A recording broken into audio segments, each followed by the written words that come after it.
ఓం శ్రీ సాయినాథాయ నమః. శ్రీ సాయి సచరిత్రము 5వ అధ్యాయం. పెండ్లి వారితో కలిసి బాబా షిరిడీకి వచ్చుట, ఫకీర్కు సాయి నామం ఎట్లు వచ్చెను, ఇతర యోగులతో సహవాసము, బాబా దుస్తులు, వారి నిత్య కృత్యములు, వేప చెట్టు కింద ఉన్న పాదుకల వృత్తాంతము, ఈ కథ యొక్క పూర్తి వివరములు, మొహిద్దీన్ తంబోలితో కుస్తీ, జీవితంలో మార్పు, నీళ్లను నూనెగా మార్చుట, జవహర్ అలీ అను కపట గురు.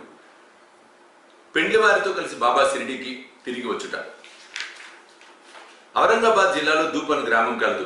అతని ధనికుడకు మహమ్మదీయుడు ఉండెను. అతని పేరు చాంద్ బాటిల్. ఔరంగాబాద్ పోచుండగా అతని గుర్రము తప్పిపోయాను.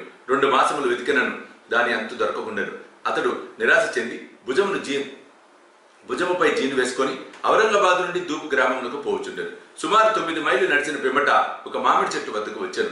దాని నీడలో ఒక వింత పురుషుడు కూర్చొని ఉండెను. అతడు తలపై టోపీ, పొడుగైన చొక్కా ధరించి ఉండెను. చంకలో సటకా పెట్టుకొని చిలుము త్రాగుటకు ప్రయత్నించుచుండెను. దారి వెంట పోవు చాందుబాటిల్ని చూసి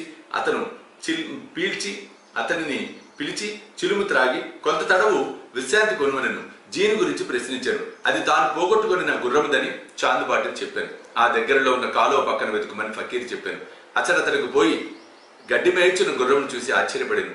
ఈ ఫకీర్ సాధారణ మనుజుడు కాదని, గొప్ప ఔలియా అయి ఉండవచ్చని అనుకున్నాను. గుర్రమును తీసుకొని ఫకీర్ వద్దకు వచ్చాను. చిలుము తయారుగా ఉండెను. కానీ చిలుమును వెలిగించుటకు నిప్పు, గుడ్డను తడుపుటకు నీరు కావలసి ఉండెను. ఫకీర్ సటకాను భూమిలోకి గురించి నిప్పు వచ్చాను.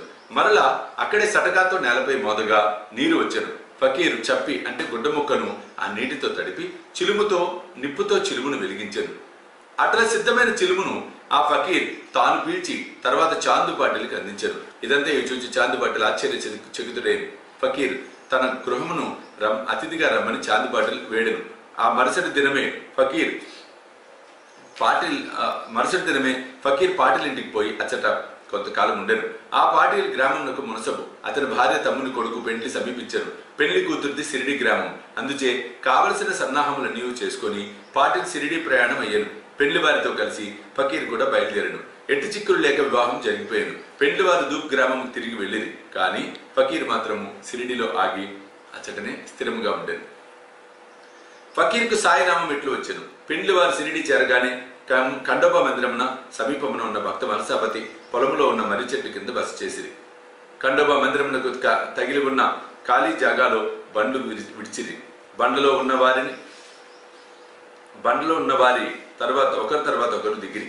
ఫకీర్ కూడా దిగాను. బండి దిగుచున్న యువ ఫకీర్ను చూచి భక్త మహల్సాపతి ఆవో సాయి, రండి సాయి అని స్వాగతించరు. తక్కిన వారు కూడా ఆయనను సాయి అని పిలువని ఆరంభించింది. అది మొదలుగా వారు సాయిబాబాగా ప్రఖ్యాతులైరి. ఇతర యోగులతో సహవాసము. సాయిబాబా షిరిడిలో ఒక మసీదులో నివాసం ఏర్పరచుకున్నది. బాబా షిరిడి రాక పూర్వమే దేవిదాస్ అను యోగి షిరిడిలో ఎన్నో సంవత్సరముల నుండి నివసించుచున్నాను. బాబా అతనితో సాంగత్యమునకు ఇష్టపడెను. అతనితో కలిసి కొంతకాలము మారుతి మందిరంలోను చావడిలోనూ ఉండెను. కొంతకాలము ఒంటరిగా ఉండెను. అంతలో జానకీదాస్ గోసాబి అని ఇంకొక యోగి అతనికి వచ్చాను. బాబా అప్పుడప్పుడు ఆ యోగితో మాట్లాడుచుండేవారు.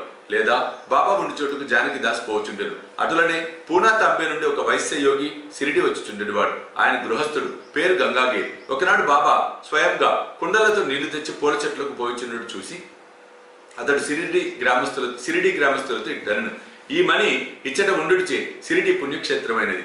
ఈనాడు కుండలతో నీళ్లు మోయిచున్నాడు. కానీ ఇతను సామాన్య మానవుడు కాడు.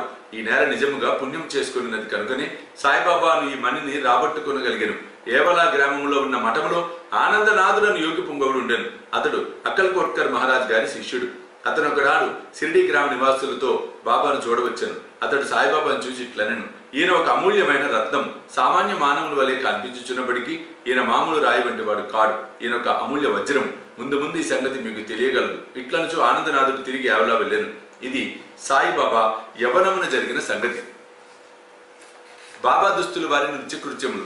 యవనమునందు బాబా తల వెంట్రుకలు కత్తిరించుకొనక జుట్టు పెంచుచుండెను. పహిల్మాన్ వలె దుస్తులు వేసుకున్నాడు వారు. షిరిడీకి 3 మైళ్ళ దూరంలో ఉన్న రహదాకు పోయినప్పుడు ఒకసారి బంతి, గన్నేరు, నిత్యమల్లె మొక్కలు తీసుకుని వచ్చి నేలను చదును చేసి వాటిని నాటి నీళ్లు పోయి చుండిరి. అనుదినము వామంతాత్యాను కుమ్మరి బాబాకు కాల్చని 2 పచ్చికుండలు ఇచ్చేచుండేవాడు. బాబా స్వయముగా బావి నుండి నీళ్లు చేది ఆ నీటిని ఆ పచ్చికుండలతో తోడి భుజంపై మోసుకొని తెచ్చి మొక్కలకు పోసేవారు. సాయంకాలం ఆ కుండలను వేప చెట్టు కింద మొదట బోర్లించి చుండిరి. కాల్చని వగడుచే అవి వెంటనే విరిగి ముక్కలుగా అవుచుండెను. ఇట్లు 3 సంవత్సరములు గడిచెను. సాయిబాబా కృషి వలన అచ్చట పూల తోటలు ఇచ్చారు. ఆ స్థలంలోనే ఇప్పుడు బాబా సమాధి ఉన్నది. దానిని సమాధి మందిరం అందరూ దాన్ని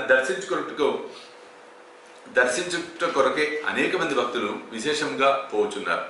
వేప చెట్టు కింద ఉన్న పాదుకల వృత్తాంతం. అక్కల్కోట్కర్ మహారాజ్ గారి భక్తుడు బాయి కృష్ణాజీ అలీబాకర్. ఇతడు అక్కల్కోట్కర్ మహారాజ్ గారి చిత్రపటమును పూజించేవాడు. అతడు ఒకప్పుడు షోలాపూర్ జిల్లాలోని అక్కల్కోట గ్రామంకు పోయి మహారాజ్ గారి పాదుకలు దర్శించి పూజించవలనని అనుకున్నాను. అతడచ్చటికి పోక మునుపే స్వప్నంలో ఆ మహారాజ్ దర్శనమిచ్చి ఇట్లనెను, ప్రస్తుతం షిరిడి నా నివాస స్థలం, అచ్చటికి పోయి నీ పూజను పనరింపు. అందుచే అక్కల్కోట్ పోవాలను అన్న తన నిర్ణయమును మార్చుకొని బాయి కృష్ణజీ షిరిడి చేరి బాబాను పూజించి అచ్చటనే 6 మాసములు ఆనందంతో గడిపాను. దీనికి జ్ఞాపకార్థం పాదుకలు చేయించి శ్రావణ మాసములో ఒక శుభదినమున వేప చెట్టు కింద ప్రతిష్ఠ చేయించాను. ఇది శక సంవత్సరం 1834 శ్రావణ మాసంలో జరిగింది. దాదా కేల్కర్ ఉపాసిని బాబా అనువారు పూజను శాస్త్రోక్తకముగా జరిపిరి. దీక్షిత్ అను బ్రాహ్మణుడు పాదుకల నిత్య పూజకు నియమింపబడింది. దీనిని పర్యవేక్షించు బాధ్యత సగునవేరి నాయక్ అప్పగించబడినది. ఈ కథ యొక్క పూర్తి వివరములు. ఠానే వాస్తవ్యుడైన బీవీదేవ్ బాబాకు గొప్ప భక్తుడు. వీరు మామల్తుదారుగా పదవి విరమణ చేసిరి. వేప చెట్టు కింద ప్రతిష్ఠింపబడిన పాదుకలకు సంబంధించిన వివరములన్నీ సగునవేరి నాయక్ మరియు గోవింద కమలాకర్ దీక్షితుల నుండి సేకరించి పాదుకల పూర్తి వృత్తాంతము శ్రీ సాయిలీలా మాసపత్రిక 2వ సంపుటము 1వ సంచిక 25వ పేజీలో ఈ రీతిగా ప్రచురించినారు. 1912 సంవత్సరంలో బొంబాయి నుండి డాక్టర్ రామారావు కొఠారేను అతడు షిరిడి వచ్చాను.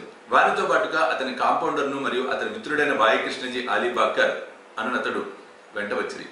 షిరిడిలో వారు సగునవేరి నాయక్ జీకే దీక్షిత్ కు సన్నిహితులైన అనేక విషయములు తమలో తాము చర్చించుకున్నప్పుడు సంభాషణవశాత్తు బాబా ప్రప్రథమన షిరిడి ప్రవేశించి వేప చెట్టు కింద తపస్సు చేసిన దాన్ని జ్ఞాపకార్థము బాబా పాదుకలను రాతితో చెక్కించుటకు నిర్ణయించింది. ఈ సంగతి డాక్టర్ రామారావు కొఠారేకు తెలిపినచో ఆయన చక్కని పాదుకలు చెక్కించదరని బాయి కృష్ణజీ మిత్రుడైన కాంపౌండర్ సలహా ఇచ్చాను. అందరూ ఈ సలహాను సమ్మతించింది. అప్పటికి బొంబాయి తిరిగి వెళ్లిన డాక్టర్ గారికి ఈ విషయం తెలియపరిచింది. వారు వెంటనే మరలా షిరిడి వచ్చి పాదుకల నమూనా వ్రాయించిరి. ఖండోబా మందిరం ఉన్న ఉపాసిని మహారాజ్ వద్దకు పోయి తాము రాసిన పాదుకల నమూనాను చూపిరి. శ్రీ ఉపాసిని దానిలో మార్పులు చేసి పద్మము, శంఖము, చక్రము మొదలగునవి చేర్చి బాబా యోగ శక్తిని, వేప చెట్టు గొప్పతనము తెలుపు ఈ క్రింది శ్లోకమును చెక్కమని.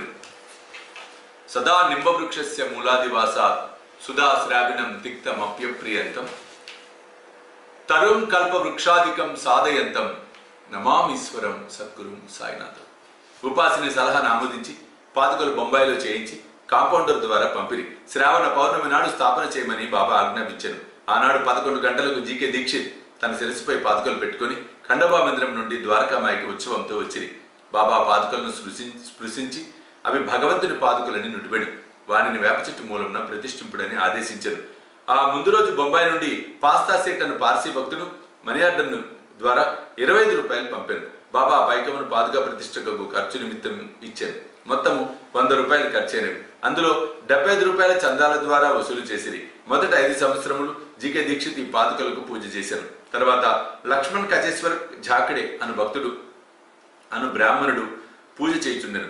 మొదట 5 సంవత్సరములకు నెలకు 2 రూపాయల చొప్పున డాక్టర్ కొఠారే దీపపు ఖర్చు నిమిత్తము పంపుచుండెను. పాదుకల చుట్టూ కంచె కూడా పంపారు. ఈ కంచెయు పైకప్పును కోపర్గాం స్టేషన్ నుండి షిరిడి తెచ్చుటకు 780 ఖర్చు సగునవేరి నాయక్ ఇచ్చారు. ప్రస్తుతము జాకడే భక్తుడు చేయుచున్నాడు. సగునుడు నైవేద్యమును దీపమును పెట్టుచున్నాడు. మొట్టమొదట బాయి కృష్ణజీ అక్కల్కోట్కర్ మహారాజ్ భక్తుడు 1912 సంవత్సరంలో వేప చెట్టు కింద పాదుకలు స్థాపించినప్పుడు అక్కల్కోటకు పోవచ్చు మార్గ మధ్యమున షిరిడి అందు దిగాను. బాబా దర్శనం చేసిన తర్వాత అక్కల్కోట్ గ్రామమునకు పోవాలనని బాబా వద్దకు ఎగి అనుమతినిమ్మనను. బాబా ఇట్లనను, అక్కల్కోట్లో ఏమున్నది, అక్కడేలా పోయేదవు, అక్కడుండే మహారాజ్ ప్రస్తుతం ఇక్కడే ఉన్నాడు, వారే నేను. ఇది విని బాయి కృష్ణజీ అక్కల్కోట వెళ్ళటం మానుకున్నాను. పాదుకల స్థాపన తర్వాత అనేక పర్యాయములు షిరిడి యాత్ర చేశాను.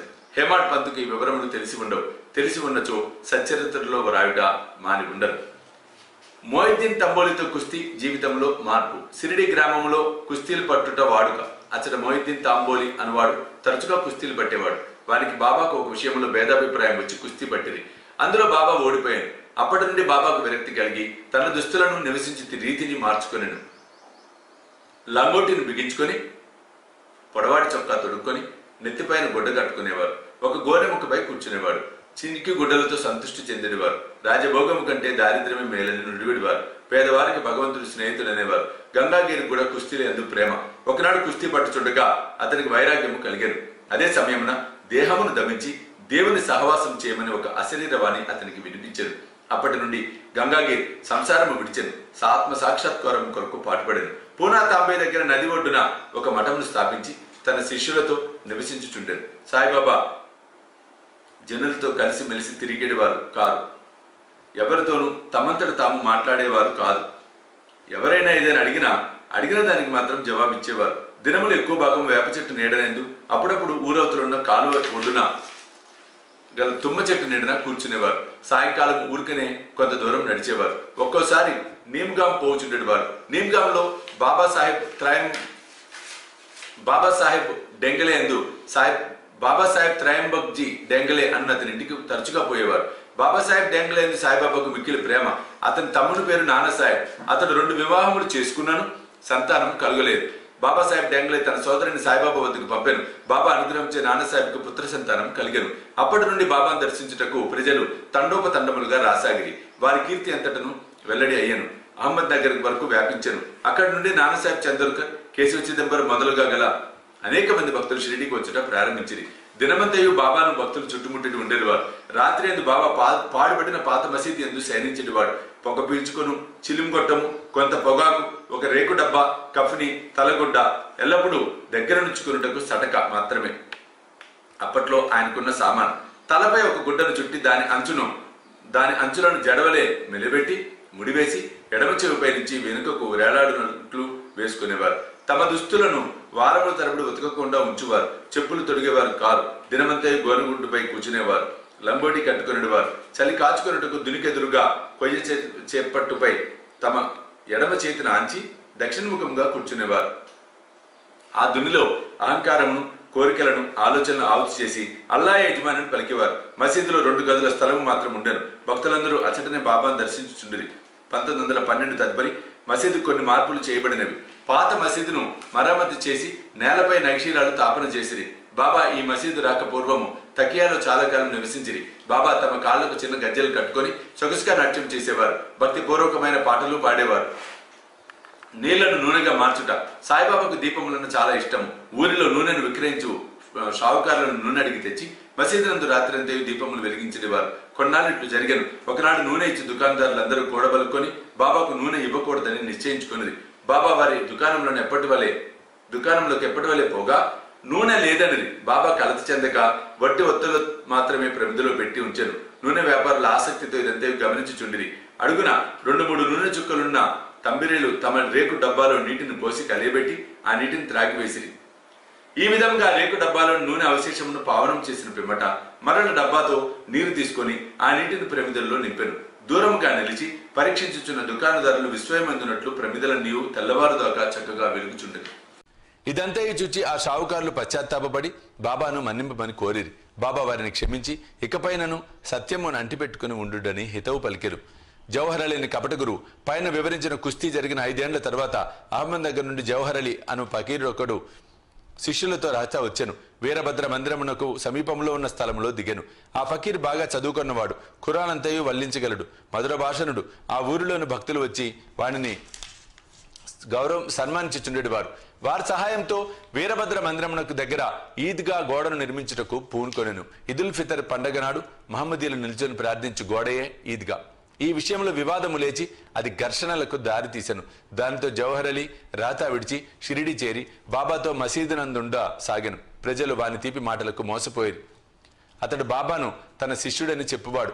బాబా అందులోకి అడ్డు చెప్పగా శిష్యుని వలనే మసలుకొనెను. తర్వాత గురు శిష్యులిద్దరూ రాతాకు పోయి అతడ నివసించుటకు నిశ్చయించుకొనిరి. గురువునకు శిష్యుని శక్తి ఏమీ తెలియకుండెను.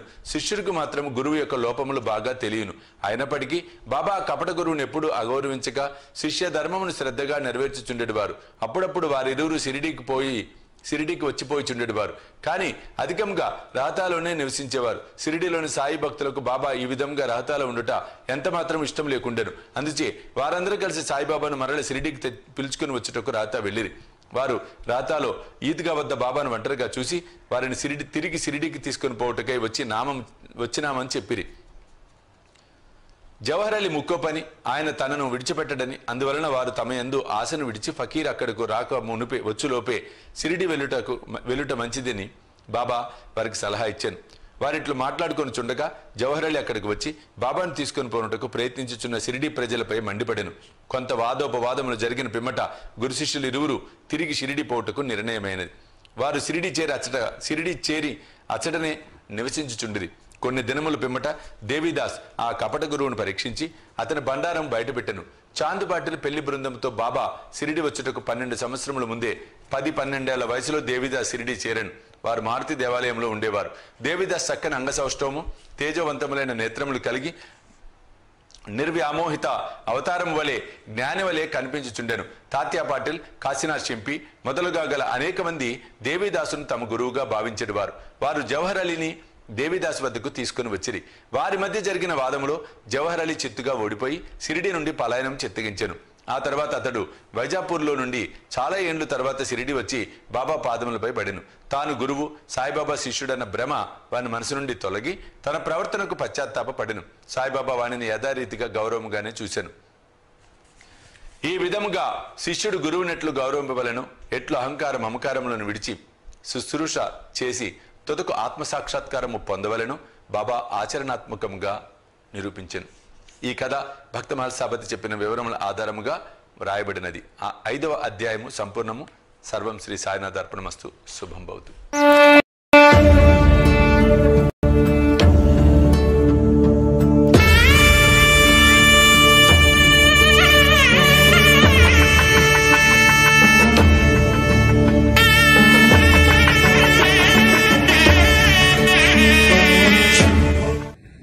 సాయి దివ్య రక్షా కవచ యంత్రానికి స్వర్ణ కవచం, స్వర్ణ తాప